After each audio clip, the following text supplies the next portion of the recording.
Diabetes ఉన్నవారు ఉపవాసం చేస్తే ఏం జరుగుతుందో తెలుసా? డయాబెటీస్ ఉన్నవారు ఉపవాసం చేసే ముందు చాలా జాగ్రత్తగా ఉండాలి. ఎందుకంటే ఎక్కువసేపు ఆహారం తీసుకోకుండా ఉండటం వల్ల రక్తంలో చక్కెర ప్రమాదకరంగా తగ్గిపోవచ్చు. దీనిని హైపోగ్లైసిమియా అంటారు. చేతులు వణకడం, బలహీనత, చెమటలు, తల నిర్ఘాంతం, హఠాత్తుగా పడిపోవడం వంటి సమస్యలు రావచ్చు. కొంతమందిలో మాత్రం షుగర్ ఎక్కువగా పెరగడం కూడా జరుగుతుంది.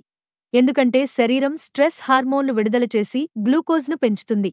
డయాబెటీస్ మందులు లేదా ఇన్సులిన్ వాడేవారు ఉపవాసం చేస్తే రిస్క్ ఇంకా ఎక్కువ. అందుకే డాక్టర్ సలహా లేకుండా ఫాస్టింగ్ చేయడం తప్పు. ఉపవాసం అవసరమైతే ముందుగా మీ షుగర్ లెవెల్స్ చెక్ చేసుకుని, నీరు ఎక్కువగా తాగుతూ, మీ మందుల మోతాదును డాక్టర్ సూచించినట్టుగా మార్చుకోవాలి.